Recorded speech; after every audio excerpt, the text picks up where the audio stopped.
জনগণের রাজনীতি নাকি রাজনীতির জনগণ, রাজনীতির আয়নায় কতটা প্রতিফলন জনগণের, তাদের অবস্থান কোথায়, সেই হিসেবটি বুঝতে যমুনা টেলিভিশনের রাজনীতির এই আয়োজনে পুরো সময় আপনাদের সাথে আছে আমি রোকসানা আঞ্জুমান নিকুন।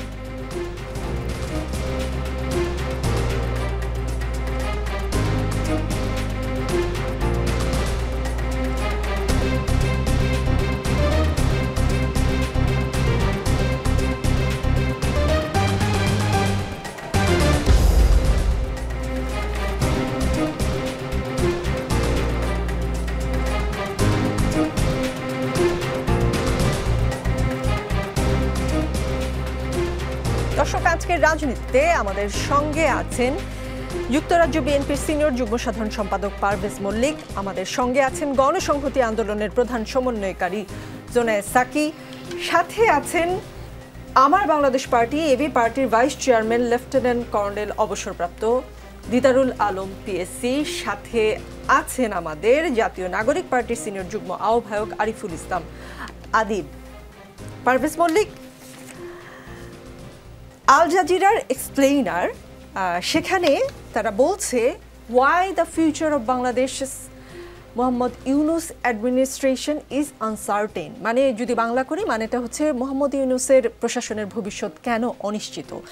তারা তাদের এই রিপোর্টে যেটা বলছে, সরকারের ভেতরে কর্মকাণ্ড সম্পর্কে অবগত এমন একাধিক কর্মকর্তা আল জাজিরাকে জানান ঢাকায় ক্রমবর্ধমান ক্ষমতার এক দ্বন্দ্ব চলছে।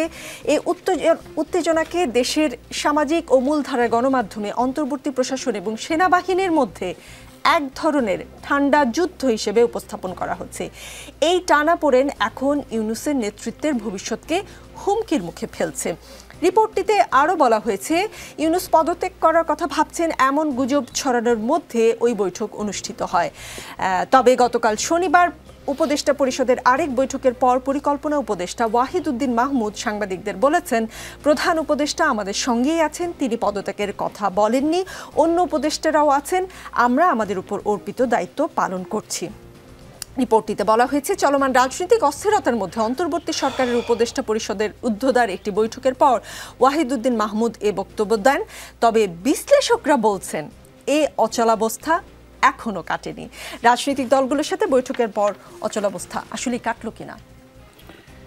বিষয়টা হচ্ছে, দেখেন যে বাংলাদেশের যে সাধারণ মানুষ থেকে শুরু করে সর্বস্তরের জনগণ যেই একটা আশা নিয়ে, আকাঙ্ক্ষা নিয়ে আপনার ডক্টর মোহাম্মদ ইউনূসের সরকারের প্রতি যে আস্থা রেখেছিল, এবং একটা জিনিস দেখবেন যে বাংলাদেশের সমস্ত রাজনৈতিক দল এই ফ্যাসিস্ট যে রিজিম, সেই ফ্যাসিস্ট এই যে হাসিনা সরকারের যারা সহযোগী ছিল, তার বাইরের যতগুলো পার্টি ছিল সকলে ঐক্যবদ্ধভাবে আপনার এই ডক্টর ইউনূসের সরকারকে ব্যর্থহীনভাবে আপনার সমর্থন করেছিল। কিন্তু পরবর্তীতে আপনার দেখা যাচ্ছে যে এই সরকারের ভিতরে আপনার নানান ধরনের আপনার এলিমেন্টগুলো এমনভাবে ঢুকে এমন এমন কথা বলছে, এমন এমন কাজ করছে, যেটা সাধারণ মানুষ খুব ভালোভাবে ভালো চোখে আর কি দেখছে না। এই সরকার 9 মাস মনে করেন অতিক্রম করে গেছে, কিন্তু আমার কাছে মনে হচ্ছে যে এরা রাজনীতিবিদদেরকে মাইনাস করে একটা বিরাজনীতিকরণ করার একটা প্রক্রিয়ার দিকে ধাবিত হচ্ছে।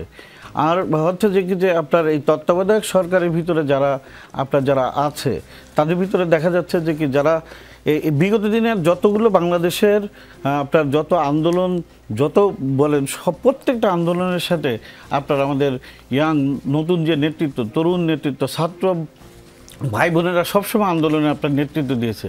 কিন্তু এই 24-এর আন্দোলনের ফসল এমন একটি সরকার গঠিত হয়েছে যেখানে ছাত্রদের এখানে প্রতিনিধিত্ব আছে। তো এখন এই প্রতিনিধিত্ব আপনার থাকার কারণে যেটা হয়েছে, সেটা একদিকে সরকার ডক্টর ইউনূস যেটা করছেন যে আন্দোলনকারীদের ভিতরে সরকারের ভিতরে একটা অংশ রেখেছেন, বাইরে একটা স্ট্রাইকিং ফোর্স রেখেছেন। তখন দেখা যাচ্ছে কি যে ওদের যখন ডক্টর ইউনূস সরকারের সুবিধা হয়, তখন এই সুবিধা মতো অনুযায়ী আপনার এই যে স্ট্রাইকিং ফোর্সে যারা আছে তাদেরকে আপনার দিয়ে কাজ করিয়ে তারা তাদের স্বার্থে হাসিল করার চেষ্টা করছে। অপরদিকে দেখা যাচ্ছে কি যে আপনার শেখ হাসিনার আমলে যে সমস্ত প্রশাসনে যারা সহযোগী ছিল, আপনি চাইলে সবাইকে আসলে উৎখাত করতে পারবেন না। তো তো যেহেতু আপনার এই শেখ হাসিনার সময় যারা ওই আপনার ঘাপটি মেরে যারা থেকেছিল তারা বেড়ার অন্তরাল থেকে অনেকভাবে কাজ করছে, যেমন আপনি জানেন যে হাসিনা সরকারের অনেক টাকা, মানে তাদের যে অর্থ সেই অর্থগুলো আপনার এই যে লগ্নি করছে যে কিভাবে এই সরকারকে আপনার অস্থিতিশীল করা যায়। আর সর্বোপরি বিষয়টা হচ্ছে যে কি, তাহলে যখন বিএনপি থেকে এক ধরনের সন্দেহ করা হচ্ছে যে বাইরে থেকে এই সরকারকে অস্থিতিশীল করতে ষড়যন্ত্র হচ্ছে, সেখানে বিএনপির ভূমিকা কি? আমি আল জাজিরার প্রতিবেদন তো আপনাকে বললাম, নিউ ইয়র্ক টাইমসের একটি প্রতিবেদন আপনাকে একটু পড়িয়ে শোনাই। সেখানে নিউ ইয়র্ক টাইমসের এই প্রতিবেদনটি যেটি বলছে, বাংলা করা হয়েছে, আন্তর্জাতিকভাবে সম্মানিত মোহাম্মদ ইউনূসকে সুষ্ঠু নির্বাচন না হওয়া পর্যন্ত সবকিছু গুছিয়ে নেওয়ার ক্ষেত্রে বাংলাদেশের সেরা সম্ভাবনা হিসেবে দেখা হচ্ছিল, কিন্তু তার সহযোগীরা বলছেন বর্তমানে দেশের সবচেয়ে বড় রাজনৈতিক দল ও সেনাবাহিনীর মধ্যে বিকাশমান ঐক্যের কারণে তিনি বাধাগ্রস্ত অনুভব করছেন। এই ঐক্য তার নীতিগুলোর সমালোচনা করছে এবং বলছে তিনি নির্বাচনের পরিকল্পনায় অত্যন্ত ধীর গতিতে এগোচ্ছেন।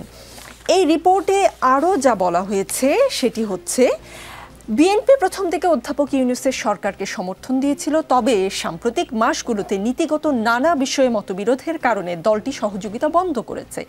এসব বিষয়ের মধ্যে রয়েছে অধ্যাপক ইউনূস ও তার কর্মকর্তারা দেশের সবচেয়ে বড় সমুদ্র বন্দর চট্টগ্রাম বন্দরকে বেসরকারি খাতে ছেড়ে দিতে চান, যুদ্ধবিধ্বস্ত মিয়ানমারের কিছু অঞ্চলে মানবিক করিডোর চালু করতে চান এবং দেশের প্রধান কর কর্তৃপক্ষকে ভাগ করতে চান। নিউ ইয়র্ক টাইমসের এই প্রতিবেদনের তথ্য বিশ্লেষণ অনুযায়ী বিএনপি কি তবে সরকারকে সহযোগিতা বন্ধ করে দিয়েছে? না, আমার কাছে মনে হয় যে এখানে একটু কিঞ্চিত আপনার একটু মানে বোঝার ভুল আছে। এই কারণে বলবো, আপনি জানেন যে যখন ডক্টর ইউনূসের নেতৃত্বে যে সরকার গঠিত হয়, সেই সরকার গঠিত হওয়ার পরে বিএনপির ভারপ্রাপ্ত চেয়ারম্যান জনাব তারেক রহমান উনি দায়িত্বহীনভাবে বিনা শর্তে এই সরকারকে সহযোগিতা করার জন্য সর্বাত্মক সহযোগিতা করার প্রতিশ্রুতি দিয়েছেন এবং বাংলাদেশের আপামর প্রত্যেকটি জনগণকে আপনার এই বিষয়ে সহযোগিতা করার জন্য আহ্বানও জানিয়েছেন। এবং ডক্টর ইউনূসের সরকারকে এখনও মানে আমাদের নেতা, আমাদের দল মনে করেন আপনার এই সরকারকে সহযোগিতা করতে চায়, কিন্তু সহযোগিতারও তো একটা লিমিট আছে, সব কিছুর একটা ইয়ে আছে। যেমন হচ্ছে যে কি, এই সরকার কোনো নির্বাচিত সরকার নয়, এই সরকার কোনো রাজনৈতিক সরকার নয়, এই সরকার জনগণের ম্যান্ডেট নেওয়া নাই যে আপনার যারা রাজনীতি করবে তারাই তো সরকার গঠন করবে, মানে নির্বাচন করবে, জনগণের কাছে যাবে, ভোট দিয়ে সরকার গঠন করবে। তো এই একটা অনির্বাচিত সরকার আপনার দেশের এত বড় গুরুত্বপূর্ণ আপনার যে ইস্যু, করিডোরের ইস্যু, বিভিন্ন যে মেজর যে ইস্যুগুলো আছে, সেই ইস্যুগুলো আপনি রাজনৈতিক মানে দলগুলোকে বাদ দিয়ে আপনি নিতে পারেন না। তার মানে হচ্ছে যে কি, যদি রাজনৈতিক দলগুলোর মানে সাথে আপনি যদি আলাপ আলোচনা করে না যদি ডিসিশন যদি দেন, তাহলে তো আপনার সন্দেহের উদ্রেক হয়। একটু বিশ্লেষণ করবেন, কিন্তু তার সহযোগীরা বলছেন বর্তমানে দেশের সবচেয়ে বড় রাজনৈতিক দল ও সেনাবাহিনীর মধ্যে বিকাশমান ঐক্যের কারণে তিনি বাধাগ্রস্ত, তিনি মানে ডক্টর মোহাম্মদ ইউনূস প্রধান উপদেষ্টা বাধাগ্রস্ত এখানে আমি মনে করি যে বাংলাদেশের সেনাবাহিনী যেই সিদ্ধান্ত যেটা নিয়েছিল, আপনি দেখেন যে শেখ হাসিনা যখন পালিয়ে যায়, তখন বাংলাদেশ সেনাবাহিনী সব থেকে বড় ভূমিকা পালন করেছিল এবং বাংলাদেশের স্বাধীনতা সার্বভৌমত্বের যে আপনার রক্ষা কবচ হিসেবে সেনাবাহিনী কিন্তু ওই সময় কিন্তু ভূমিকা রেখেছিল। এখন সেনাবাহিনী চাচ্ছে যে একটি নির্বাচিত একটি সরকার আসুক, এই চাওয়াটা তাদেরকে আপনি কি অন্যায় মনে করছেন? অবশ্যই না। আর হচ্ছে যে কি, যে একটি অনির্বাচিত, আমরা সর্বসম্মতিক্রমে একটা সরকার আপনার এইখানে গঠন করা হয়েছে, কিন্তু এখানে অনির্বাচিত একটি সরকার, এরা যতক্ষণ ইচ্ছা ততক্ষণ তো থাকতে পারে না।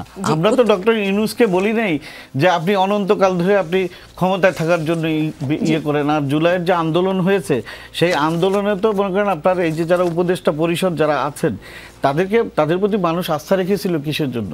যে আস্থা এই কারণে রেখেছিল যে বাংলাদেশে একটি সুষ্ঠু নির্বাচন হবে, নির্বাচনের মাধ্যমে বাংলাদেশে একটি গণতন্ত্র প্রতিষ্ঠিত হবে এবং গণতান্ত্রিক একটি সরকার প্রতিষ্ঠিত হবে। উত্তর পরিষ্কার। জোনায়েদ সাকিব, আজকে প্রধান উপদেষ্টার সাথে বৈঠক হয়েছে, সেখানে ছিলেন বিভিন্ন রাজনৈতিক দলের নেতারা ছিল। বৈঠক শেষে কি মনে হলো? যে একটা পরিস্থিতি তৈরি হয়েছে, সংকটকালীন পরিস্থিতি অনেকে বলছে, এক ধরনের সংকট তৈরি হয়েছে, বৈঠক শেষ করে কি মনে হচ্ছে যে সংকটের আসলে সমাধান হয়েছে? আর আরেকটা বিষয় আরেকটু পরিষ্কার করবেন, প্রধান উপদেষ্টা ভেরিফাইড ফেসবুক পেজ থেকে একটা স্ট্যাটাস দেওয়া হয়েছিল, যেটা বহুল প্রচারিত হয়েছে, সেখান থেকে খানিকটা বলছি। শত বাধার মাঝেও গোষ্ঠী স্বার্থকে উপেক্ষা করে অন্তর্বর্তী সরকার তার উপর দায়িত্ব পালন করে যাচ্ছে। যদি পরাজিত শক্তির ইন্ধনে এবং বিদেশি ষড়যন্ত্রের অংশ হিসেবে সরকারের উপর আরোপিত দায়িত্ব পালনকে অসম্ভব করে তোলা হয়, তবে সরকার সকল কারণ জনসম্মুখে উত্থাপন করে পরবর্তী সিদ্ধান্ত গ্রহণ করবে। এই বার্তায় কি কারোর জন্য কোনো সতর্কবাণী, হুঁশিয়ারি বা ধমক আছে কিনা? ধন্যবাদ আপনাকে। আমি সকল সহ যারা দেখছেন সবাইকে সালাম, শুভেচ্ছা জানাচ্ছি। আসসালামু আলাইকুম। আজকে মাননীয় প্রধান উপদেষ্টার আহ্বানে আমরা বেশ কয়েকটি রাজনৈতিক দল, আমাদের দল এবং গণতন্ত্র মঞ্চ সহ আরও কয়েকটি রাজনৈতিক দল আমরা সেখানে আলোচনায় গিয়েছিলাম। সেখানে কর্নেল অলি আহমেদ, মুজাহিদুল ইসলাম সেলিম, টিপু বিশ্বাস মতো সিনিয়র পলিটিশিয়ানরাও ছিলেন। তো যে আলোচনাটা আসলে হয়েছে, যে ধরনের পরিস্থিতি তৈরি হয়েছে, আপনি যেটার কথা বললেন, এই পরিস্থিতি কেন তৈরি হলো সে বিষয়ে খুব বিস্তারিত না হলেও মোটামুটি তিনি একটা প্রেক্ষাপটের কথা বলেছেন। আমাদের দিক থেকে, রাজনৈতিক দলগুলোর প্রতিনিধিদের দিক থেকে এই পরিস্থিতিতে তার পক্ষে কাজ চালিয়ে যাওয়া সম্ভব হচ্ছে না এরকম তার যদি উপলব্ধি হয়ে থাকে, সেটার কোনো সুযোগ নেই, এটা আমরা পরিষ্কার করে বলেছি। অর্থাৎ তার পদত্যাগ সংক্রান্ত যে আলোচনাটা এসছে সেটার কোনো সুযোগ নেই, বরং এই পুরো রাজনৈতিক উত্তরণ প্রক্রিয়াটা, গণতান্ত্রিক উত্তরণ প্রক্রিয়াটা তার নেতৃত্বেই আসলে এটা সম্পন্ন করতে হবে, সেই আলোচনা আমরা প্রথমেই করেছি। এবং এখানে যে প্রশ্নগুলো আছে, যে নানা ধরনের পার্থক্য কিংবা দূরত্ব কিংবা অনাস্থার জায়গা হয়তো তৈরি হয়েছে, কেন সেগুলো তৈরি হলো এবং কোথায় গেলে আমরা সেই অনাস্থা এবং দূরত্বের জায়গাগুলোকে কমাতে পারি, সেই সব বিষয়গুলোতে আমরা কথা বলার চেষ্টা করেছি। আমাদের প্রথম প্রস্তাবের জায়গা ছিল যে একটা বিচার সংস্কার এবং রোড ম্যাপ, এই নির্বাচনের রোড ম্যাপ খুব জরুরি। এই কথাটা আমরা আসলে প্রায় শুরু থেকে বলে আসছি। বিশেষভাবে সেপ্টেম্বর অক্টোবর থেকেই আমরা একটা রোড ম্যাপের কথাটা বলছিলাম, যে সেই জায়গাটা দরকার। সরকারের দিক থেকে এক ধরনের রোড ম্যাপের কিছু কিছু আউটলাইন এসছে, একেবারেই আসেনি তা না। যেমন 15ই জুলাইয়ের মধ্যে সংস্কার কমিশনগুলো একটা ঐকমত্যের জায়গা সমাপ্ত করার একটা তারা লক্ষ্য ঠিক করেছেন। বিচারের কাজটাও দৃশ্যমান অগ্রগতি হবে বলে প্রধান উপদেষ্টা আজকে জানিয়েছেন এবং অন্যান্য উপদেষ্টারাও বলেছেন। কাজেই এই যে বিচার প্রক্রিয়া কিভাবে এগোচ্ছে, কতদূর যাবে এবং আন্তর্জাতিক মান আবার একই সাথে কোনো রকম দীর্ঘসূত্রিতা যাতে না হয় এবং মানুষ যেভাবে দৃশ্যমান বিচার দেখছে, যেহেতু প্রধান উপদেষ্টাকে সরাসরি পেয়েছেন, এই প্রশ্নটা কি তাকে করেছেন যে তিনি বারবার ডিসেম্বর থেকে জুনের কথা বলছেন, তিনি কেন নির্দিষ্ট কোনো মাসের কথা বলছেন? এটা আমরা বারবার প্রশ্ন করেছি। আমরা বলেছি যে এই বিচারের জায়গাটা সুনির্দিষ্টভাবে হওয়া দরকার। আমরা একই সাথে বলেছি যে 15ই জুলাইয়ের মধ্যে যে লক্ষ্যমাত্রা ঠিক হয়েছে, এর মধ্যে অনানুষ্ঠানিক আনুষ্ঠানিক সকল আলোচনা শেষ করে যেগুলোতে ঐকমত্য হচ্ছে সেইটা জাতীয় সনদ কিংবা জুলাই সনদ আকারে সামনে আসা দরকার। যেগুলোতে দ্বিমত আছে সেগুলো জনগণের কাছে গিয়ে নির্বাচনের মধ্যে দিয়ে মীমাংসা করা দরকার। এর বাইরে কিন্তু কোনো পদ্ধতি নেই, বাইরের পদ্ধতি অন্য কোনো পদ্ধতিতে গেলেই সংঘাতটা বাড়বে। তৃতীয় জায়গা হচ্ছে নির্বাচন। নির্বাচন তো ইতিমধ্যে সরকার ডিসেম্বর থেকে জুনের কথা বলেছেন। আমরা পরিষ্কার করে বলেছি যে একটা সুনির্দিষ্ট দিন অথবা সপ্তাহ এটা দরকার রাজনৈতিক দলগুলোর প্রস্তুতির জন্য, রাজনৈতিক স্থিতিশীলতার জন্য, অর্থনৈতিক স্থিতিশীলতার জন্য, সামাজিক স্থিতিশীলতার জন্য। এবং সেক্ষেত্রে অসুবিধাটা কোথায়? এখন এক তো হচ্ছে বাস্তবতা তারিখের ক্ষেত্রে আমরা বলেছি যে দেখুন, বাংলাদেশে 20শে ফেব্রুয়ারি থেকে রোজার শুরু, তার তার আগে 15 দিন আগে আমরা যদি শবে বরাত ধরি, তো শবে বরাতের আগেই তো আসলে এরপরে যাওয়াটা একটু মুশকিল। আর যদি এটা 2 ঈদের মাঝখানে যেতে যায় তাহলে আসলে এমন একটা রোদ, ঝড়, বৃষ্টি ইত্যাদির মধ্যে পড়ে যাবে। ফলে বাস্তবতা সময়সীমা কিন্তু আমাদের কাছে ইভেন জুন পর্যন্ত বললেও প্র্যাকটিক্যাল ডিসিশনটা আসলে একেবারে জানুয়ারির শেষ সপ্তাহে কিংবা ফেব্রুয়ারির প্রধান উপদেষ্টা বলেছেন যে এই জায়গা নির্দিষ্ট করার কথাই তারা ভাবছেন, কিংবা একেবারে যে ভাবেননি তারা তা না, কিন্তু একটা সুনির্দিষ্ট ডেট করার আগে তাদের দিক থেকে তারা ভেবেছেন যে প্রতিষ্ঠানগুলো পুনর্গঠন চলছে এবং সমস্ত নির্বাচনের প্রস্তুতি সম্পন্ন করার যে জায়গা, সেখানে আরেকটু কমফোর্টেবল আর একটু কনফিডেন্ট হওয়া যে হ্যাঁ প্রস্তুতিটা সম্পন্ন হয়েছে, একটা সুষ্ঠু নির্বাচন হবে, সেটা করে তারা ভেবেছিলেন যে এই জায়গায় যাবে। সেক্ষেত্রে তারা এখন ভাবছেন যে হ্যাঁ রাজনৈতিক দলগুলোর মত কোনো ধরনের কোনো মাসের ইন্ডিকেশন পেয়েছেন আজকের বৈঠক থেকে? না, তারা এই যে প্রস্তাবগুলো নিয়ে আলোচনা করবেন এবং কোনো ইন্ডিকেশন দেওয়া হয়নি, সুনির্দিষ্ট। আবার উনি ওনাদের থেকে কোনো ইন্ডিকেশন দেননি। উনি যেটা বলেছেন যে এইসব আপনাদের প্রস্তাবের ভিত্তিতে ওনারা আলোচনা করবেন, সিদ্ধান্তটা তাদেরকেই তো নিতে হবে। নিউ ইয়র্ক টাইমসের এই প্রতিবেদন থেকে আরেকটু আপনাকে পড়ে শোনাই। ডক্টর মোহাম্মদ ইউনূস তার পদত্যাগ ঘোষণার ভাষণের খসড়া তৈরির পর্যায়ে গিয়েছিলেন বলে তার সরকারের একজন জ্যেষ্ঠ কর্মকর্তা জানিয়েছেন। অন্যান্য উপদেষ্টা তাকে বোঝান যে তার পদত্যাগে বাংলাদেশ আরও অস্থিতিশীল হবে। ওই কর্মকর্তা ফোনে বলেন যে, মানে নিউ ইয়র্ক টাইমসকে বলেন যে এবছরে নির্বাচন হওয়া উচিত বলে সেনাপ্রধান সম্প্রতি যে বক্তব্য দিয়েছেন তাতে অখুশি হয়েছেন মোহাম্মদ ইউনূস। সেই সঙ্গে রাজনৈতিক প্রতিপক্ষগুলোর সমালোচনায় তিনি মানসিকভাবে বিপর্যস্ত বোধ করছেন। এই বিষয়টা নিয়ে কোনো কথা হয়েছে যে সেনাপ্রধান ডিসেম্বরের কথা বলাতে তিনি মানসিকভাবে কষ্ট পেয়েছেন বা সুনির্দিষ্টভাবে এটা তিনি উল্লেখ না করলেও তিনি যে তার কাজ চালিয়ে যাওয়ার ক্ষেত্রে একটা তার যে অনুকূল পরিবেশটা, সেটার ব্যাপারে তার যে মানে সেই পরিবেশটা উনি অনুভব করছেন না, এবং সেই ক্ষেত্রে তিনি কিভাবে এটা চালিয়ে যাবেন, সেই তাহলে চালিয়ে যাওয়ার কি প্রয়োজন, সেইটা আসলে আমাদের বৈঠকে তিনি একটা এই প্রসঙ্গটা তুলেছিলেন। তার মানে হচ্ছে যে যে আলোচনাটা উঠেছিল এটা একেবারেই অমূলক নয়, এটা কোনো রিউমারও নয়। তিনি আসলে তার প্রতিকূল তার পুরো দায়িত্ব পালনে একটা প্রতিকূলতার উপলব্ধি তার মধ্যে হচ্ছে, এবং সেখানে দায়িত্ব পালন করে যাওয়া আসলে সম্ভব কিনা, না হলে কেনই বা এখানে থাকা, সেই প্রশ্নগুলো নিয়ে ভেবেছেন। এবং সেইগুলো এখন রাজনৈতিক দলগুলোর যে আলোচনার মধ্যে উনি এটা ভেবেছেন এবং ওনার উপদেষ্টা পরিষদরা তাকে বুঝিয়েছেন, এবং পরবর্তীতে আলোচনার মধ্যে এটা এসছে যে পুরো বাংলাদেশের মানুষ তাকে যে দায়িত্বটা দিয়েছে সেই দায়িত্বটা তাকে সম্পন্ন করতে হবে, এবং সেটার জন্যই বরং তিনি আবার আলাপ আলোচনায় এসছেন যে কিভাবে আসলে আমাদের এই দায়িত্বটা পালন করা যাবে। জি, আরিফুল ইসলাম আদিব, প্রধান উপদেষ্টা যে পদত্যাগ করতে পারেন সেটা এনসিপির মুখ থেকে আমরা প্রথম শুনেছি। এটা কি প্রধান উপদেষ্টার তরফ থেকে কোনো বার্তা ছিল যে এনসিপির মুখ দিয়েই তিনি তার এই ইচ্ছা প্রকাশ করবেন, নাকি এটা জাস্ট হয়ে গেছে? কেননা এনসিপি তো প্রধান উপদেষ্টার মুখপাত্র না। না, প্রধান উপদেষ্টার পদত্যাগের যে বিষয়টি দেখেন, গত যেদিন প্রথম আলোচনায় আসছে সেটি শুধু এনসিপির মুখ থেকেই নয়, বরঞ্চ এটি সেদিন যে ক্যাবিনেট মিটিং ছিল, উপদেষ্টা পরিষদের যে মিটিং ছিল, সেই মিটিংয়ে তিনি হচ্ছে এই প্রথম তার উপদেষ্টা পরিষদের মিটিংয়ে তার সেই বিষয়টি প্রকাশ করেন।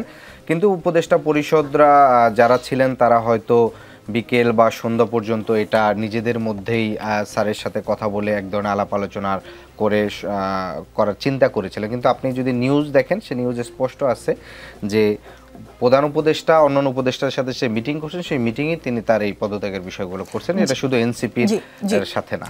চাপ দিয়ে নির্বাচন আদায় করলে তা নিয়ন্ত্রিত নির্বাচন হতে পারে এমন শঙ্কা করেছেন প্রধান উপদেষ্টা, আর তা প্রকাশ করেছেন এনসিপির আহ্বায়ক নাহিদ ইসলাম। সরকারের পক্ষ থেকে এমন কথা কেউ কিন্তু বলেনি যে চাপ দিয়ে নির্বাচন আদায় করলে তার নিয়ন্ত্রিত নির্বাচন হতে পারে। এটা কি সরকারের তরফ থেকে বলা দরকার ছিল না? মানে নাহিদ ইসলাম যখন এমন কথা বলেন তখন সেটা রাজনৈতিক বক্তব্য হয়ে যাচ্ছে কিনা?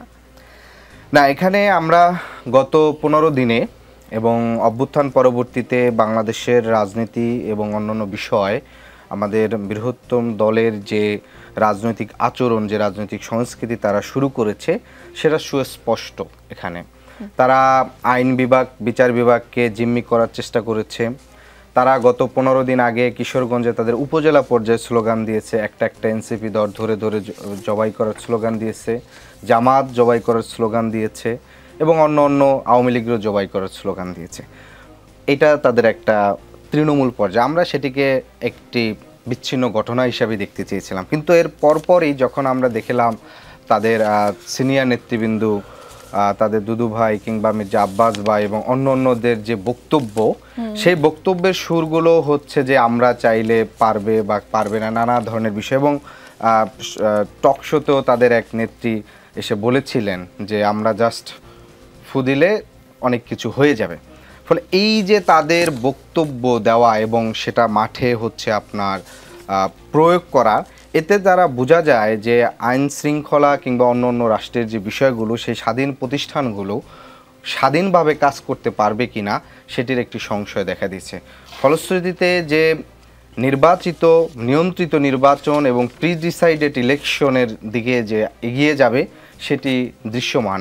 আপনি সুস্পষ্টভাবে দেখেন বরিশালের মেয়রের জন্য তিনি আবেদন করলেন, সেটি খারিজ হয়ে গেল সাথে সাথে, কিন্তু একই সাথে ঢাকা দক্ষিণের সে আদালতের যে রায় আমরা দেখলাম যে সর্বশেষ যে 2 দিন আদালতে শুনানি চললো, সেই মুহূর্তে পুরো সুপ্রিম কোর্ট এরিয়া এবং একই সাথে নগর ভবন অবরুদ্ধ করে, সুপ্রিম কোর্ট এরিয়া পুরো অবরুদ্ধ করে 7 দিন ঢাকাবাসীকে অবরুদ্ধ রেখে রায় জোর করে আদায় না, ফলে এটি একটি নজিরবিহীন দৃষ্টান্ত করেছে। এনসিপি শুধু যমুনার সামনে করেনি, সেই এনসিপির উপর ঠান্ডা বাতাস না, এখানে এইটা হচ্ছে আপনাদের ভুল ইন্টারপ্রিটেশন। কারণ হচ্ছে সিটি কর্পোরেশন বর্তমানে হিটওয়েভ চলতেছে, হিটওয়েভের জায়গার থেকে শুধু এনসিপি নয়, যেদিন আমাদের বেগম ম্যাডাম দেশে ফিরছেন সেদিনও কিন্তু হচ্ছে এয়ারপোর্ট রোডে সিটি কর্পোরেশন পক্ষ থেকে ঠান্ডা পানি একটু জানতে চাই, ইশরাক সমর্থকদের আন্দোলনে কি এরকম ঠান্ডা পানির ব্যবস্থা ছিল সিটি কর্পোরেশন থেকে? না, দ্বিতীয় দিন করেছে, এটা আসলে যারা নাই এটা করেছে। হ্যাঁ, ইস্টাকের বাইরে তার যে প্রোগ্রাম সেখানেও এই ঠান্ডা পানি করেছে, সিটি কর্পোরেশনের প্রোগ্রাম থেকে এই উদ্যোগটা নেওয়া হয়েছে। ফলশ্রুতিতে যেটা বলা হয় যে যমুনাকে অবরুদ্ধ, সেটা শুধু এনসিপি করেনি, সেটি অভ্যুত্থানের জায়গার থেকে হাসনাত আব্দুল্লাহ আওয়ামী লীগ নিষিদ্ধের বিষয়ে তিনি স্টেপ নিয়েছিলেন। পরবর্তীতে আমরা সেখানে দেখেছি শুধু এনসিপি না, অপর অন্য সকল রাজনৈতিক দলগুলো কিন্তু সে আন্দোলনে সংহতি জানিয়েছিলেন। ফলে এটি একটি সামগ্রিক এবং দল এবং হচ্ছে সাধারণ জনতার আন্দোলন ছিল। ফলশ্রুতিতে এই যে অবরুদ্ধ করা কিংবা হচ্ছে আটকানো রাস্তা আটকানো, এইটার যে অভিযোগ করা হয় সেই অভিযোগটি যথাযথ নয়। জি আদিব, আসবো, যেহেতু আপনি ইশরাক হোসেনের শপথ প্রসঙ্গটি তুললেন আসবো, কিন্তু একটু দিদারুল আলম আপনাকে একটু প্রশ্ন করে তারপরে আদিবের কাছে ফিরতে চাই। দিদারুল আলম, আপনাদের দলের চেয়ারম্যান মুজিবুর রহমান মঞ্জু 5 ফেব্রুয়ারির মধ্যে নির্বাচন হতে পারে বলে একটা সময়সীমার কথা বলেছেন, এই তো কিছুক্ষণ আগে প্রধান উপদেষ্টার সাথে দেখা শেষ করে তিনি বললেন সাংবাদিকদের সামনে, তিনি সকলের সামনে বলেছেন যে সরকারের সাথে বিএনপি ও সেনাবাহিনীর দূরত্ব ঘুচিয়ে ফেলতে বলেছেন। প্রধান উপদেষ্টা কমফোর্টেবল একটা পজিশনে গেলে নির্বাচন দেবেন। আজকে প্রধান উপদেষ্টার সাথে বৈঠকের পর কি মনে হয়েছে, কবে কমফোর্টেবল সিচুয়েশন আসতে পারবে আর কবেই বা আসলে নির্বাচন হবে?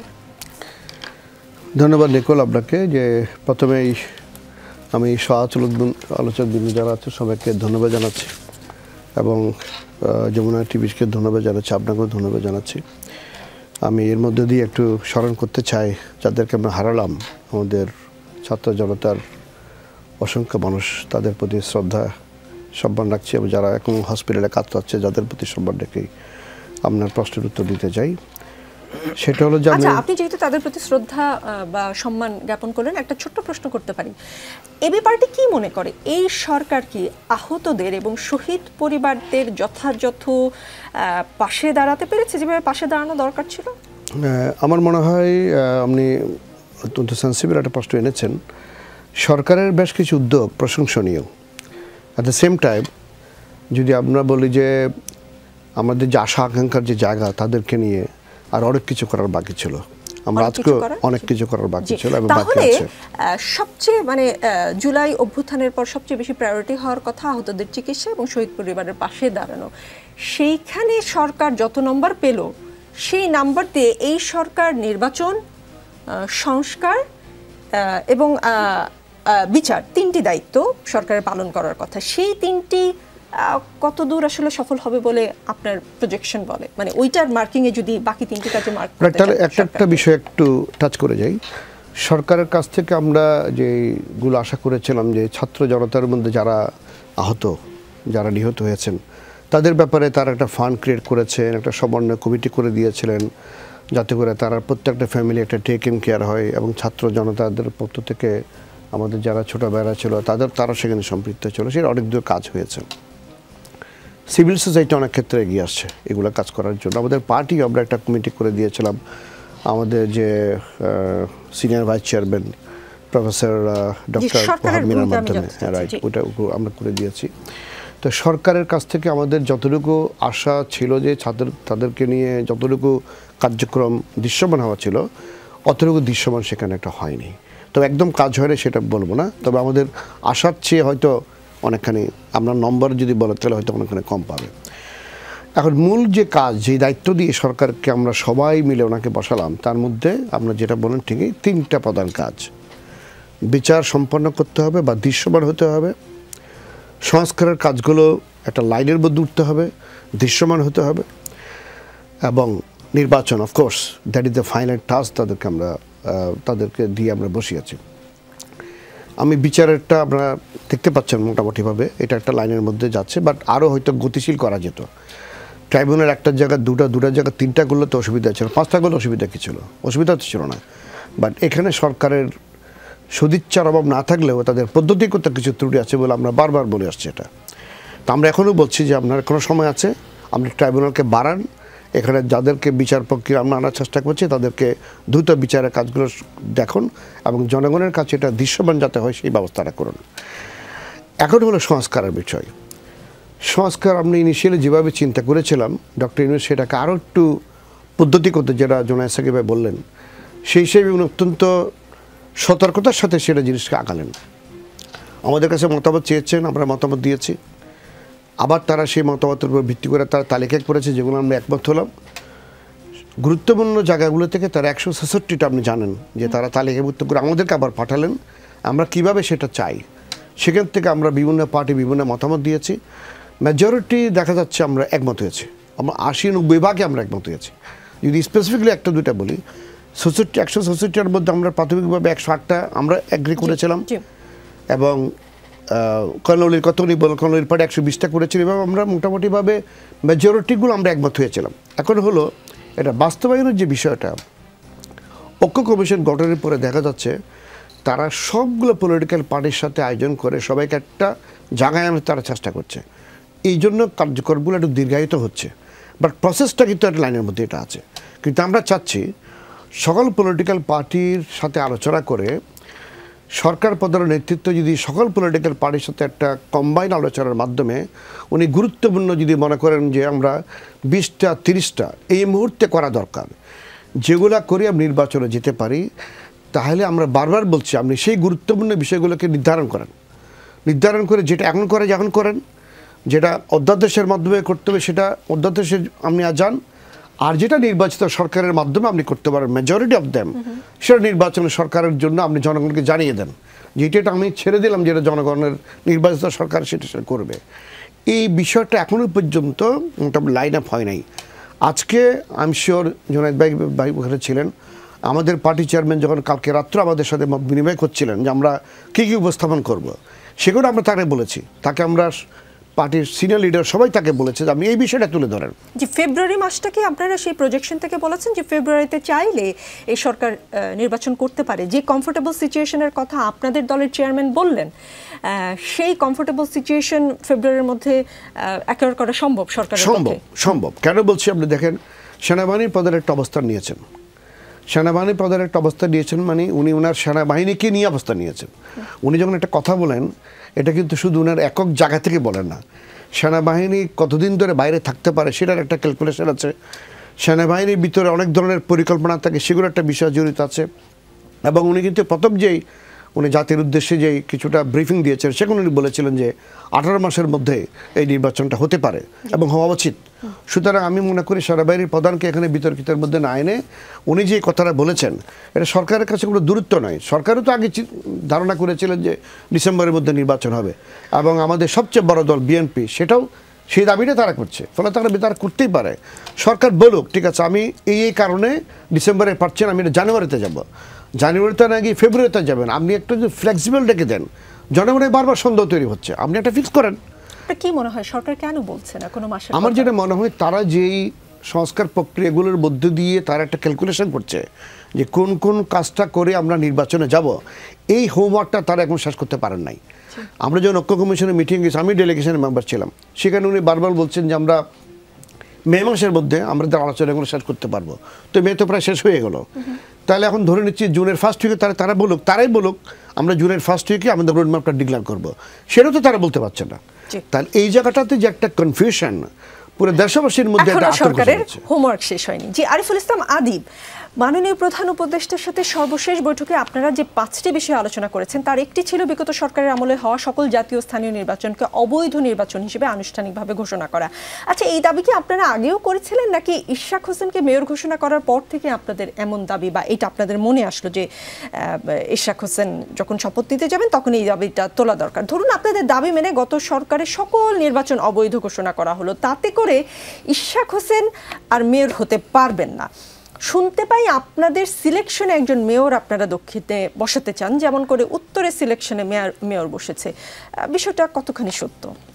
না, আপনার যে দাবিটি আমাদের তোলা হয়েছে এটি আমরা বাংলাদেশের অভ্যুত্থানের পরপরই সময় যখন অক্টোবর 23 তারিখ সম্ভবত আমরা 4টি দাবি জানিয়েছিলাম, যে রাষ্ট্রপতির অপসারণ, সংবিধান পরিবর্তন এবং বিগত সময়ে 3টি যে জাতীয় নির্বাচন হয়েছিল সেই নির্বাচনগুলো অবৈধ ঘোষণা করে এবং যারা অংশগ্রহণ করেছিল কিংবা অবৈধভাবে এমপি হয়েছিল তাদেরকে সেই জায়গাটি প্রশ্নের এবং বিচারের জায়গায় নিয়ে আসা। ফলশ্রুতিতে এই যে আজকের যে দাবিটি 5টি দাবি জানানো হয়েছে সেই দাবির ক্ষেত্রে যে এটি শুধু ইশরাকের শপথ গ্রহণ কিংবা এই টেনশনের জন্য করা হয়েছে এটি কোনোভাবে ঠিক নয়। আরেকটি বিষয় জাস্ট এখানে জি আমরা সুস্পষ্টভাবে গত 3টি নির্বাচনের যে প্রক্রিয়া ছিল এবং সেই 3টি নির্বাচন অবৈধ ঘোষণা বিষয়ে আমাদের আগেই বক্তব্য ছিল, এটা সেই গত অক্টোবর থেকে। এবং অক্টোবরে আমরা কিন্তু তখন জুলাই ঘোষণাপত্র চেয়েছিলাম, যেটি নিয়ে আমরা রাজনৈতিক দলগুলোর সাথে বসেছিলাম অফিসিয়ালি আনঅফিসিয়ালি, কিন্তু পরবর্তীতে যখন ডিসেম্বরে যখন জুলাই ঘোষণাপত্র নিয়ে আমরা আবার দাবি তুলেছিলাম তখন বলেছিল যে পরবর্তীতে 1 মাসের মধ্যে দেওয়া হবে। কিন্তু আমরা দেখেছিলাম যে বৃহত্তর রাজনৈতিক দলের একটা নানা ধরনের সদিচ্ছার অভাব আছে এবং আমাদের কাছে এখন মনে হচ্ছে যে যখনই সরকার আগামী 1 মাসের মধ্যে জুলাই ঘোষণাপত্র জারির প্রস্তুতি নিয়েছিল সেই মুহূর্তে পরবর্তীতে 1 সপ্তাহ ধরে নানা ধরনের আন্দোলন সেই জুলাই ঘোষণাপত্রকে বাধাগ্রস্ত করেছে। এবং আরেকটি বিষয় হচ্ছে যে বিএনপি বিগত সময়ে তার যে রাজনীতির কেন্দ্রবিন্দু ক্ষমতাকে কেন্দ্র করে যখন তিনি রাজনীতি সেট করছেন, ফলশ্রুতি যেটা হচ্ছে জনগণের যে আকাঙ্ক্ষা, জুলাই অভ্যুত্থানের যে আকাঙ্ক্ষা, সে আকাঙ্ক্ষা থেকে সরে গিয়েছেন। কারণটা হচ্ছে যে আপনি দেখবেন যে এই যে আওয়ামী লীগের সাংগঠনিক কার্যক্রম স্থগিত হইল কিংবা হচ্ছে সেই জায়গা থেকে আমরা দেখেছিলাম যে প্রত্যেকটি দলই কিন্তু অংশগ্রহণ করেছিল, ইভেন অনেকগুলো সংগঠন কর্মসূচি দিয়েছিল। কিন্তু যখন দেখেছে যে তাদের কোনো ধরনের হেলদোল কিংবা একটু সক্রিয়তার ছাড়াই একটি জনগণের দাবিটা যখন বাস্তবায়িত হয়ে গেছে, ফলে রাজনীতির যে ডাইমেনশন সেই ডাইমেনশনে তিনি ছিটকে যাওয়ার অনুভব করছিলেন। যে আপনারা দক্ষিণেও কোনো সিলেকশনের মেয়র হতে চান? দক্ষিণে আমাদের সিলেকশন বলতে আমাদের সিলেকশন হবে না, এটি সরকারের মতন করে। হাসনাত আব্দুল্লাহর নাম শুনি, দক্ষিণে আপনারা হাসনাত আব্দুল্লাহ নাম বলতে হাসনাত আব্দুল্লাহ অভ্যুত্থানের অন্যতম গুরুত্বপূর্ণ ভূমিকা রাখছেন, তাকে নানাজন তার ব্যক্তিগত জায়গা থেকে তাকে আকাঙ্ক্ষা করতে পারেন, কিন্তু এটা আমাদের কোনো সিলেকশনের জায়গা থেকে না। রাজনীতির এই আলোচনা চলবে, একটু পরে ফিরছি। দেখছেন রাজনীতি, আমাদের সঙ্গে আছেন পারভেজ মল্লিক। পারভেজ মল্লিক, আসিফকে পাশে রেখে বিএনপিকে কি বার্তা দিতে চাইলেন ডক্টর ইউনূস? এটা নিয়ে কথা হচ্ছে, কথাটা কেমন হচ্ছে? শনিবার প্রধান উপদেষ্টা মোহাম্মদ ইউনূসের সঙ্গে বিএনপির প্রতিনিধি দলের বৈঠকে এমন কয়েকজন ছিলেন যাদের নিয়ে ছিল বিএনপির ঘোর আপত্তি। এই বৈঠকে ছিলেন স্থানীয় সরকার মন্ত্রণালয় এবং যুব ও ক্রীড়া মন্ত্রণালয়ের উপদেষ্টা আসিফ মাহমুদ সজীব ভুঁইয়া। তার পদত্যাগের দাবিতে বিএনপি নেতা ইশরাক হোসেন ও তার সমর্থকেরা কয়েকদিন ধরে আন্দোলন চালিয়ে যাচ্ছেন। বিএনপিও দলীয়ভাবে এই দাবি জানিয়েছে। তবে বিএনপির সঙ্গে বৈঠকে আসিফ মাহমুদকে রেখে অধ্যাপক ডক্টর মোহাম্মদ ইউনূস কি বার্তা দিলেন সেই প্রশ্ন করছেন কেউ কেউ। বিএনপিও কম যায় না। বিএনপি যেটা করেছে, সেই বৈঠকেই আসিফ মাহমুদের উপস্থিতিতে বিএনপি লিখিত বক্তব্যে বলে এসেছে অন্তর্বর্তী সরকারের নিরপেক্ষতা বজায় রাখার স্বার্থে বিতর্কিত কয়েকজন উপদেষ্টা যাদের বক্তব্যে এবং কর্মকাণ্ডে সরকারের ভাবমূর্তি ক্ষুণ্ণ হচ্ছে, এমন বিতর্কিত উপদেষ্টাদের সরিয়ে দেওয়া দরকার বলে আমরা মনে করি। জনগণের জন্য এসব থেকে কোনো বার্তা আছে কিনা? আপনি সুন্দর একটি কোশ্চেন করেছেন। আপনি জানেন যে আসিফের বিষয়টা এরকম অবস্থা, যদি আসিফকে যদি ওই দিন যদি ডক্টর মোহাম্মদ ইউনূস যদি না নিতেন, তখন আবার আরেকটা কোশ্চেন হতো যে আসিফকে নেওয়া হয়নি, হয়তো কোনো কারণে বিএনপির ওই চাপে পড়ে হয়তো আসিফকে নেওয়া হয়নি, হয়তো এরকম কথা বলা হতো। আসলে বিষয়টা হচ্ছে যে কি, যে আসিফ নিজেকে বিতর্কিত করেছে। সে যখন ইশরাক যখন আদালতের রায় অনুযায়ী সে মেয়রের যে দাবি জানিয়েছে মেয়রের পদে যখন বসবে তখন সে এনসিবির ভূমিকা পালন করছে, আবার যখন আবার সে মানে দাবি জানাচ্ছে ওইখানে আবার প্রশাসনের থেকে সে কোনোভাবেই ইশরাক যাতে না আসতে পারে, এই চেয়ারে যাতে এই মেয়রের পদে যাতে বসতে যেতে না পারে সেই ব্যবস্থাটা সর্বাত্মকভাবে করছে। এটা বিভিন্ন পত্রপত্রিকা মিডিয়ার মাধ্যমে আপনারা জানতে পেরেছেন। আমি একটা কথা আপনাকে বলতে চাই যে বর্তমান যে সরকার, এই সরকার দেখেন যে তিনটা বিষয়কে আপনার গুরুত্ব দিচ্ছে। একটা হচ্ছে যে আপনার সংস্কার, বিচার আর হচ্ছে নির্বাচন। আপনি সংস্কারে যদি বলেন, সংস্কার তো আপনার মনে করেন কোনো কোরআনের কিতাবের মতো না। সংস্কার হচ্ছে যে আপনার একটা চলমান একটা প্রক্রিয়া। বিএনপি এমন একটি দল যে দলের সৃষ্টি থেকেই সংস্কার প্রক্রিয়ার ভিতরে আছে। বিএনপির প্রতিষ্ঠাতা শহীদ রাষ্ট্রপতি জিয়াউর রহমান বহুদলীয় গণতন্ত্র আমি আমার প্রতিষ্ঠা প্রথম যে করছেন। প্রশ্নটা ছিল সেটার উত্তর পেয়ে গিয়েছি। আমি আরেকটা প্রশ্ন করতে চাই। আপনি যেহেতু এই পর্বে আমরা একটু সময় কম পাবো, আমি ডিরেক্ট টু দ্য পয়েন্ট একটু কোশ্চেনের অ্যান্সার চাই। আসলে আপনারা বলেছেন, সালাউদ্দিন আহমেদ বলেছেন যে ডক্টর ইউনূস পদত্যাগ করলে জনগণ বিকল্প খুঁজে নেবে। বিএনপির চোখে এই বিকল্প কে বা কারা, কাকে আপনারা দেখেন বিকল্প হিসেবে? এখানে বিষয়টা হচ্ছে যে আপনাকে প্রথমেই আমি বলেছি যে আমাদের ভারপ্রাপ্ত চেয়ারম্যান দেশনায়ক জনাব তারেক রহমান প্রথম থেকেই বলেছেন যে এই ডক্টর মোহাম্মদ ইউনূসের যে সরকার, এই সরকারকে আমরা সমর্থন করছি। এবং প্রথম থেকে আরেকটি গুরুত্বপূর্ণ কথা বলেছেন যে ডক্টর মোহাম্মদ ইউনূসের এই সরকারকে কোনোভাবেই ব্যর্থ করতে দেওয়া যাবে না। এখন বিষয়টা হচ্ছে যে কি যে কেউ যদি না থাকতে চায়, যে গো ধরে যদি থাকে যে আমি এই চেয়ারে বসলাম, আমি এই চেয়ার থেকে আমি সরব না। আপনি দেখেন যে এই বর্তমান যে সরকার যিনি ডক্টর মোহাম্মদ ইউনূস, আমরা বিশ্বাস করতে চাই না ডক্টর মোহাম্মদ ইউনূস এই সুবিধাগুলো পেয়েছেন বা নিয়েছেন, কিন্তু তার মন্ত্রিপরিষদ বলেন বা এই সরকার থেকে কি কি সুবিধা পেয়েছেন আমি জাস্ট আপনাদেরকে বলি। গ্রামীণ বিশ্ববিদ্যালয় অনুমোদন করেছেন, গ্রামীণ এমপ্লয়মেন্টের মানব সম্পদ রপ্তানির লাইসেন্স অর্জন করেছেন, গ্রামীণ টেলিফোন ডিজিটাল ওয়্যারলেস অনুমোদন, তারপর হচ্ছে গ্রামীণ ব্যাংকের 5 বছরের কর অব্যাহতি পুনর্বহাল, তারপরে হচ্ছে যে আপনার গ্রামীণ ব্যাংক সরকারের অংশীদারিত্বের 25% থেকে কমিয়ে 10% করা, আর হচ্ছে ট্রায়ালের আগেই বিভিন্ন মামলায় আপনার মিটমাট। আমি বলবো না ডক্টর মোহাম্মদ ইউনূস এটা ইন্টেনশনালি করেছেন। আমি এই কথাটা বলছি, আমি যেটা বলছি সেটা হচ্ছে যে আমরা এখনো বিকল্প ভাবছি না। তবে কোন ব্যক্তি বিশেষের জন্য, কোন ব্যক্তি, আমি কথাটা বলছি শেষ করছি, কোন ব্যক্তি বিশেষের জন্য তো আপনার কোনো কিছু থেমে থাকে না। আপনি যদি নিকোল, আপনি খুব জনপ্রিয় ব্যক্তিত্ব, আপনি এই যমুনার এই যে টকশো পরিচালনা করেন, কালকে যদি আপনি যদি মনে করেন না যদি থাকেন, তাহলে কি এই টকশো বন্ধ হয়ে যাবে? বন্ধ হবে না। তো কোনো চেয়ার বা কোনো ব্যক্তি বিশেষ কখনোই কোনো অপরিহার্য না। সেই সেন্স থেকে বলেছেন। জোনেস সাকি, বিএনপির ভারপ্রাপ্ত চেয়ারম্যান তারেক রহমান আজকে আবারও বলেছেন ডিসেম্বরের মধ্যেই নির্বাচন চান, কিন্তু এটাও বলেছেন অন্তর্বর্তী সরকারের অধীনে একটি সুন্দর নির্বাচন হবে। এটা কি আসলে বিএনপির ভারপ্রাপ্ত চেয়ারম্যানের কোমল স্বরে কঠিনভাবে নিজেদের দাবিটাকেই আবার বলা, তার এই অবস্থান এখন যে পরিস্থিতি বিরাজ করছে তাতে করে আসলে কোনো ধরনের কোমল বার্তা দিল না কঠিন বার্তা দিল? দেখুন, পরিষ্কার বিচার সংস্কার নির্বাচনের রোডম্যাপ আমরা চাইছি, এখন সব দলই চাইছে। আমাদের দিক থেকে আমরা প্রথম তুলেছি এগুলো, কিন্তু এখন সব দলই পরিষ্কারভাবে এটার কিন্তু রোডম্যাপটা চেয়েছে। অন্ততপক্ষে আজকে পর্যন্ত যতগুলো দল আলোচনা করেছে, পরবর্তীতে যারা আমাদের পরেও করেছে তারাও আশা করি করেছে।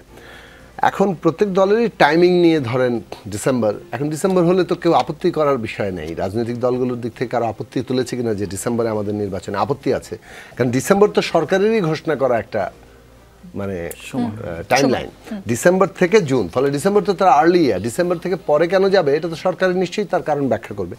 সরকারের যে কারণগুলো আমি আগেই বলেছি, কিন্তু ধরুন প্রতিষ্ঠান সক্রিয় করতে আপনি পারছেন না, এটা কি দীর্ঘমেয়াদে চলতে পারে? সেটা চলবে না কিন্তু, ফলে এটা আপনাকে করতে হবে, কিন্তু করে নির্বাচনটা করতে হবে।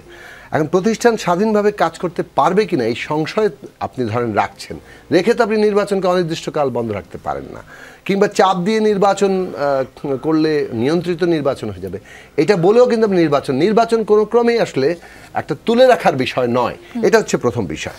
কাজেই সেই দিক থেকে ধরুন যেটা আমাদের করণীয় প্রশ্ন সেটা হচ্ছে কিভাবে এই প্রশাসন সমস্ত কিছু অর্থাৎ সেনাবাহিনী, প্রশাসন, পুলিশ, কোর্ট সব কিছু একটা শৃঙ্খলার মধ্যে এবং একটা সরকারের যে সিদ্ধান্ত সেটা বাস্তবায়নের জন্য পারস্পরিক সহযোগিতার জায়গায় আসবে, সেইটা কিন্তু সরকারকেই উদ্যোগ নিয়ে নিয়ে করতে হবে এবং রাজনৈতিক দলগুলো এখানে সহযোগিতা করার জায়গা আছে।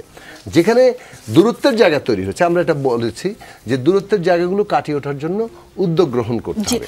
আচ্ছা, আরেকটা বিষয় বলি যে রাজনৈতিক দলগুলোর সাথে এটা যেমন নির্বাচন প্রশ্নে একটা দূরত্বের জায়গা, আরেকটা দূরত্বের জায়গা হচ্ছে জাতীয় গুরুত্বপূর্ণ প্রশ্নে রাজনৈতিক দলগুলোর সাথে আলোচনা হচ্ছে না।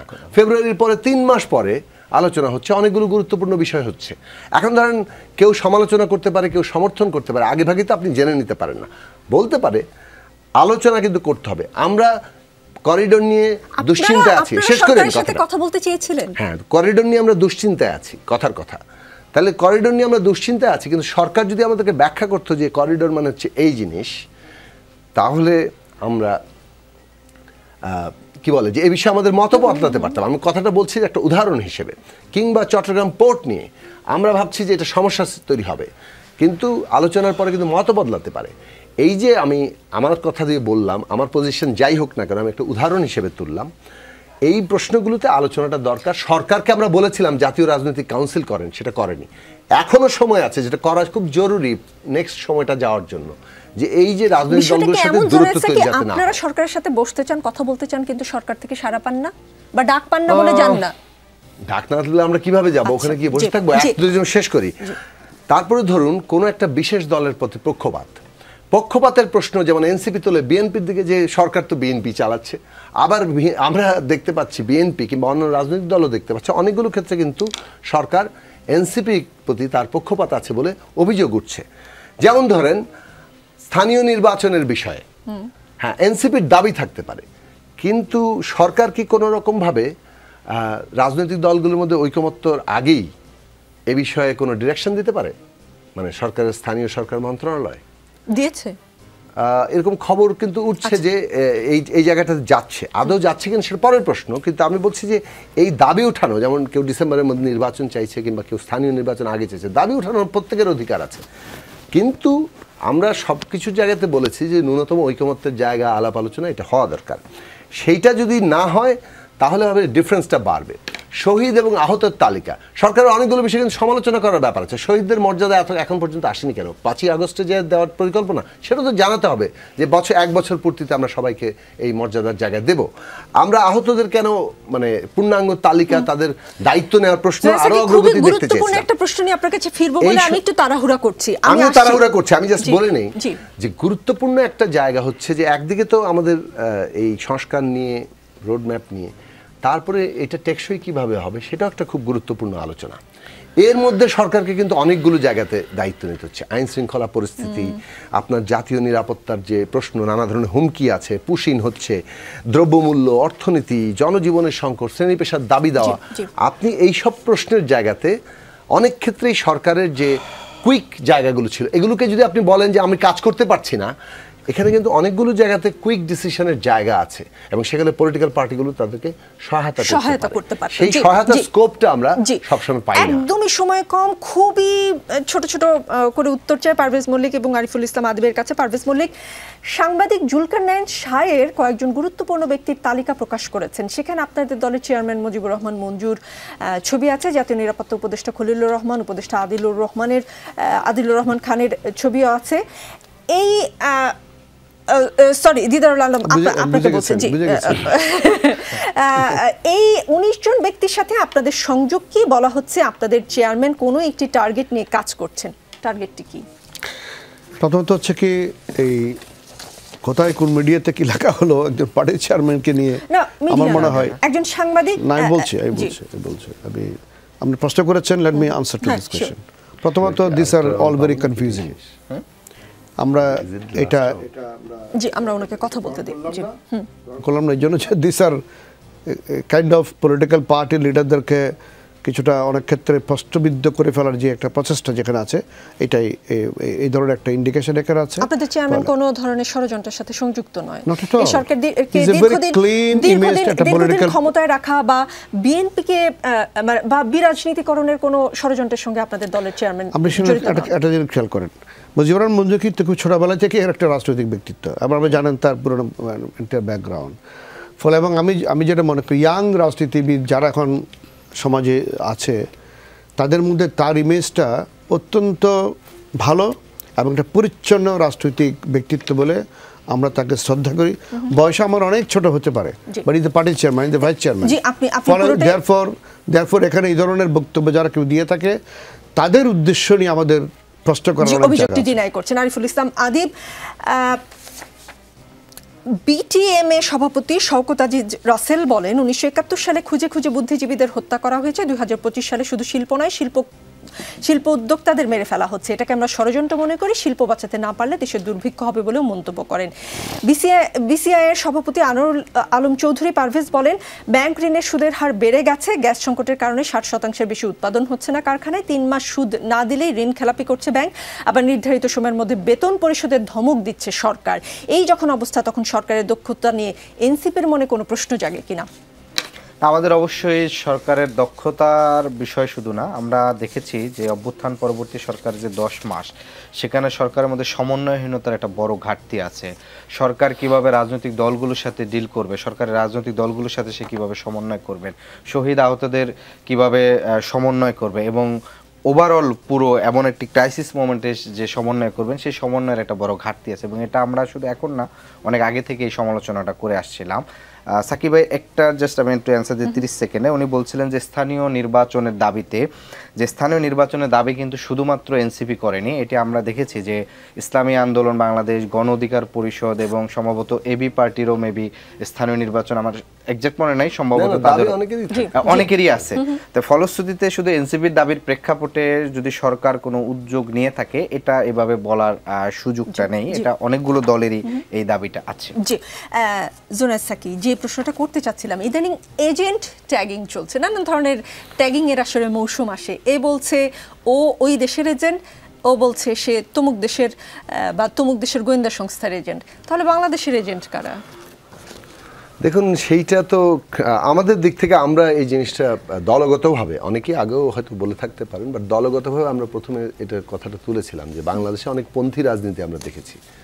আগে মার্কিনপন্থী, মস্কোপন্থী, চীনপন্থী, ভারতপন্থী, পাকিস্তানপন্থী, আমরা বাংলাদেশপন্থী রাজনীতিটাকে সামনে আনতে চাই, অর্থাৎ বাংলাদেশ ফার্স্ট, বাংলাদেশের স্বার্থের উপরে ভিত্তি করে আমরা আমাদের জাতীয় আন্তর্জাতিক সম্পর্কের পুনর্বিন্যাস করতে চাই। তো সেই জায়গা থেকে মানে এখানে খুব গুরুত্বপূর্ণ প্রশ্ন ওইটি। এখন এখানে আমাদের এই ট্যাগিংয়ের পলিটিক্স, কাউকে আসলে যৌক্তিকভাবে ব্যাটল করতে না পারলে তখন ট্যাগিং করার এই রাজনীতিটা তো আমাদের এখানে চালু আছে। হ্যাঁ, যদি তথ্য প্রমাণ সহ কারো ভূমিকা এরকম জায়গায় সত্যি সত্যি দাঁড়িয়ে যায় যে তিনি একটা বিশেষ কোনো কোয়ার্টারের স্বার্থ রক্ষা করছেন, তাহলে সেটা নিশ্চয়ই এক্সপোজড হওয়া দরকার এবং সেই জায়গাটা দরকার। আপনি যেটা আমাকে প্রশ্ন করেছেন এটা শেষ এক লাইনে বলি যে যেটা সরকারের দিক থেকে গতকালকে বিবৃতি এসছে, সেই বিবৃতিতে সরকারের যে লাইনটা যে ষড়যন্ত্র মোকাবেলা করতে জনগণকে সাথে নিয়ে তারা এটা সিদ্ধান্ত নেবেন, মানে সেখানে তার স্টেক কিন্তু মানে রাজনৈতিক দল, শ্রেণী পেশার সংগঠন এবং শিক্ষার্থীরা, মানে তার স্টেক তো এই স্টেককে মনে হচ্ছে যেন তারা বাদ দিয়ে দিলেন সে, এবং তারা কি প্রতিপক্ষ হয়ে গেল কিনা এইরকম একটা আমার মনে হয় যে এই বিবৃতির এই জায়গাতে বিটুইন লাইন্স আপনি পড়লে এটার মধ্যে যথার্থ জায়গা ভাবে প্রকাশিত হয়নি সরকারের। কিন্তু আজকে গিয়ে আপনারা এই প্রশ্ন করেননি বিটুইন দ্য লাইন কি আছে? জি ক্লিয়ার করেছে। হ্যাঁ ক্লিয়ার করেছে। জি আরেকটু সময় থাকলে আমরাও আরেকটু ক্লিয়ার হতাম, কিন্তু রাজনীতির এই আলোচনা চলবে। আগামী বৃহস্পতিবার রাত 9টায় আবারও দেখা হবে, সাথেই থাকবেন।